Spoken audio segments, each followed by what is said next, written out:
Here's Dan at Bodacious Oasis, and he's going to show us how we grow garlic here. Okay, so we start with obviously clearing the bed. I kind of mixed up the soil once I took out the crop that was in here before. Mixed it up a little bit, like sort of light fluff the top. And then I always add a layer of compost or well-rotted manure if you can get it. What I use is this stuff here. We use our compost if we have it, but we don't have enough ready, so I use this, the garden booster that you can get from Trina, and I just poured a bag and a half on. This is a 4x8 bed, so you know it added about a couple inches of that fresh compost on top. That just goes to help feeding the garlic as it's growing. And then once I've got that nice and raked on and nice and flat, the way I do it is I have to space my garlic so it's all, I can get as much as I can in one space, is I use this guy, and just, you know, my measurement is, this is my super high-tech, that's how deep my garlic goes, is as deep as my finger. And so I just go along and like so, make holes in all my squares, and then, you know, once I've done the whole row, I would flip that like so and keep going. And so this 4x8 bed gets us, I think it's 110 garlic in there, and we do 2 beds, so we get 220 bulbs of garlic. That gives us enough to replant the next year 2 beds, and gives us basically enough garlic for the entire year. We never buy garlic anymore with that much. This is about a third of our garlic harvest from last year, or from that we harvested in July. And always like to use like the biggest cloves that I can find. So you can see there, obviously those 2. That one is going to be the one we plant with. Just find that the bigger cloves tend to grow the bigger bulbs, and the smaller cloves, those are going in the kitchen for cooking. And so plant your garlic. You just break off your clove like so, and this piece on the bottom here called the basal plate, you just want to make sure each clove that you're going to plant still has a little bit of that part left on it. So that one's perfect, and that's a honking clove right there. That one's still got a little piece on, and just break off the middle there, so that one's still got. So there's the start of our garlic patch. And so yeah, like I say, you know, a finger's depth or slightly more if you can, and always making sure your pointy end goes up and the basal plate where the roots are going to come out of goes down. That one, you know what, I might go a bit deeper. So if you got pudgy fingers like me, maybe go a bit deeper. If you got long fingers, then you're good to go to your hand.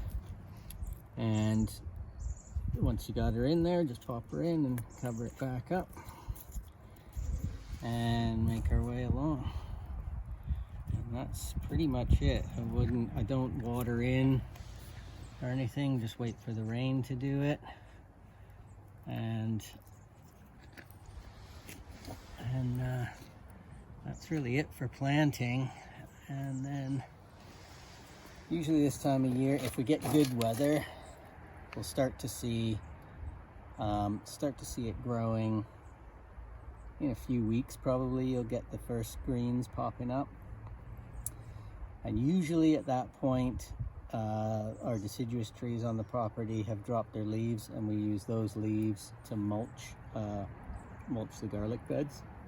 which just helps keep the heavy rain off through the winter. And we also in the past have clear poly over the bed for the winter, just to keep the really, really heavy rain off it. And then I may sort of open the poly up on a day where there's going to be light rain, let it water the bed and pull it back over, and just leave the ends open so it's not really getting hot in here. It's not like that greenhouse effect. It's just primarily to keep the heavy rain off it. And then in the spring, usually around March, usually when we're going to plant our potatoes in March, is when I'll pull the leaf mulch off the bed, and that leaf mulch will go in the compost pile. And then I'll sprinkle a little bit of bone meal around each plant and sort of scratch that in with my fingers like that. And the bone meal just helps give it a bit more food in the spring to help it grow. And then in and around June, you'll get what's called garlic scapes, which is, by June your garlic leaves are going to be 2 or 2.5 feet tall, and you'll get what's sort of a central spike that comes out that curls and has like an onion shaped head on it, would you say, Leah? Mm-hmm. And in sometime in June, when you see them curl, you cut that spike off, leaving the rest of the foliage, and you can saute the scapes and eat them. And part of the reason for taking them off is that scape is developing a flower, and which have seeds in it. If you let it grow, more energy is from the plant is put into producing the seeds, and is put into producing the garlic bulb, which is what you really want. So cutting the scape off sends the energy back into the bulb to finish it off. And then usually we harvest our garlic in the 3rd week of July, but that can sort of in and around there anyways. You sort of wait to watch for about half of the leaves sort of turn yellow, and then it's time to harvest. For watering, we only water through like the late spring, early summer, if we've had like really dry conditions. If it's raining a couple times a week, then I generally don't ever water the garlic. But if we go for a couple weeks without rain, then I'll help the bed along by giving it a bit of water. And we try to stop watering about 2 weeks before harvest. That just sort of helps the bulbs dry off a little bit before you harvest. And then when you go to harvest, you take a garden fork and don't just pull on the foliage to try and get the bulb up. You sort of like wiggle a garden fork in and gently pry, and clean as much of the soil off as you can, and then hang them somewhere out of the sun in an airy, warm spot to dry off for a couple weeks. Usually we go, and then what you're left with is a lot of dry leaves off here. You got a lot of roots still hanging off the bottom, and so at that point we'll take the bulb and clean the rest of the soil off and trim the roots off, so you're left sort of with just that, which keeps the basal plate intact for when you go to replant. And then on hardneck variety, which is this is Red Russian, which grows amazing out here. I think most people are growing Red Russian out here. Always leave a few inches of neck on there, which helps for storage and longevity of storage, so that this will sit in your kitchen somewhere dry and dark, and you could have that for a good 6 months before it starts to want to start growing again. And that's about it. Garlic needs about, I would say, you know, about that far apart, six to 8 inches apart is plenty. You know, say about that far apart in your garden.